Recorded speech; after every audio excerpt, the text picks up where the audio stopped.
Lonzo Ball has always had the potential to be one of the best two-way point guards in the league. I mean, he has the size, he has the wingspan, he has the passing vision, and he's one of the best perimeter guards in the league today. However, what many people chose to look at instead was the antics of his father LeVar Ball, all the hype surrounding him and how he failed to live up to that hype, and how he was basically a non-existent jump shooter when he was on the floor. But what many people also failed to look at was after a very solid rookie season where he put up great all-around numbers, Lonzo had to deal with a bunch of injuries, and he also had to deal with the adjustment of playing with LeBron James. And in January of last year, when it seemed that he was getting into a groove with LeBron and they were playing extremely well together, Lonzo suffered a season-ending injury to his left ankle where it was a sprain and a bone bruise at the same time, which took him 7 months to recover from. And during this offseason, Lonzo also got traded to the New Orleans Pelicans, which was the best thing to happen to his career. Many people thought that he was gonna be a lot better because he wasn't under the spotlight, wasn't in the big market of LA. But yet again, Lonzo had to go through another trial and another tribulation, this time in the form of Alvin Gentry's inability to coach and have consistent rotations. After averaging 31 minutes per game in October, Lonzo only averaged 23.5 in the month of November and only 29.3 in December. But even after all of this, after all the media slander, after all the injuries, after all the playstyle changes, and after all the coaching changes, Lonzo has still found a way to rise above this and become one of the most exciting young point guards in the league. The fact of the matter is that when Lonzo is on the floor, the ball moves a lot more fluidly and the team looks a lot better and more active on the offensive end. I mean, who wouldn't want to run when Lonzo is the one throwing the ball up to you? I mean, the proof is in the stats. Look at a player like Kyle Kuzma who benefited greatly from Lonzo's playstyle, one that pushed the ball and one that liked fast breaks. Kuzma averaged 16.1 points in his rookie season with Lonzo running the show, and he also averaged 18.7 points last season with Lonzo and LeBron running the show. But look at Kuzma now. I mean, without Lonzo, he's only averaging 12 points per game and shooting a very inefficient 42.5% from the field. And then you compare it to Lonzo, who has recently returned to the starting lineup, and all of a sudden, the Pelicans have a 5-1 record when Lonzo's been starting, and in the past 3 games especially, Lonzo has been spectacular and extremely aggressive, leading to averages of 24.7 points, 6 rebounds, 8.3 assists, all on 52.7% from the field and 41.9% from the 3-point line.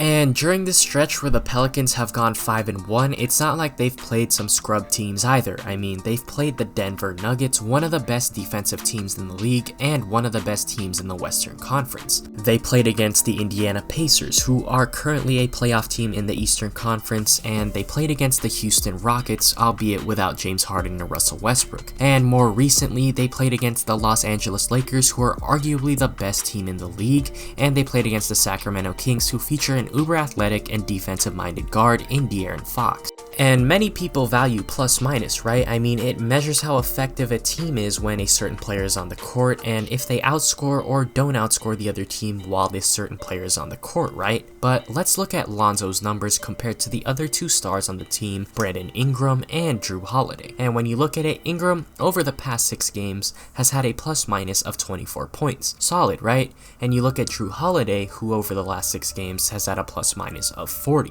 which is extremely good, but who stands above them all? It seems to be Lonzo Ball, who over the past 6 games has had a plus-minus of 55. And look, I'm not saying that plus-minus is the definitive answer to see how much better a team is when a certain player is on the court. A lot of other factors go into play, most definitely.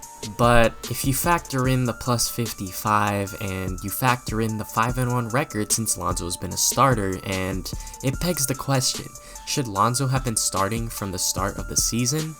I think you know my answer.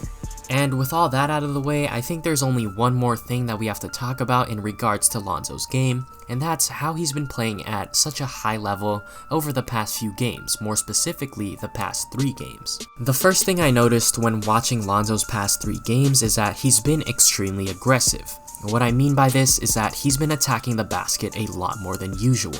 Throughout his 3 years in the league, I have not seen Lonzo attack this aggressively since his high school days, or even his UCLA days. He's been going to the basket making contact layups, he's even had a couple of contact dunks and fast break dunks. He's also extremely aggressive in the half court, either coming off a pick and roll and going to the basket hard for a hard layup, or he goes hard to the basket and dishes it off to a cutter or an open shooter.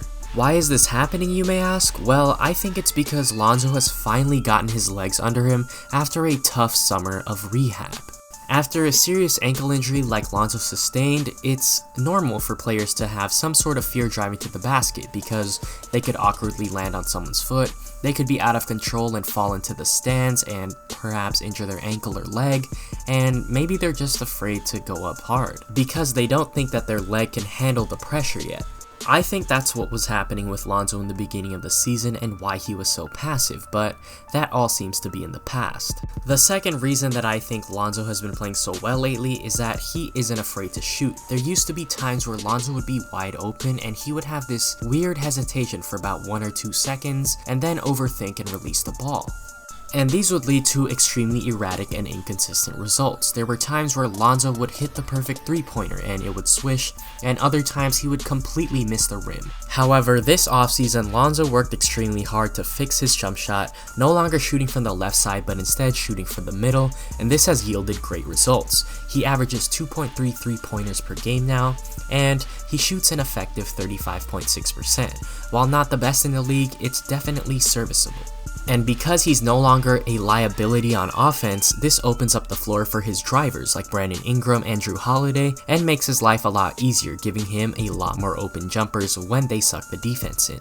And finally, the biggest reason why I think Lonzo has improved so much, especially in the past 3 games, is that he finally has his confidence back. I mean, getting benched does nothing for any players. I mean, all it does is just take their confidence away, and it gives them the feeling that they can't really play basketball at the level that they think they can. This happened to Lonzo after he suffered a right adductor strain and into early December. I mean, he definitely wasn't himself when he was benched, but I'm glad to see that he broke out of that and he broke out of Gentry's ridiculous rotations and he's able to play the game that he wants to play now. It's glad to see that Lonzo is finally showing the potential that he showed in college, and if he continues this type of play, he should remain a starter through the end of the season, and the Pelicans will have an extremely bright future ahead of them. But with all that being said, let me know in the comments below if you think Lonzo is the real deal or not. You know what my answer is, I definitely think he is, but maybe you disagree, so sound off in the comments below. And with all that being said, don't forget to like the video, subscribe, and turn on post notifications so you know when I upload next. Thank you very much for watching, and have a good day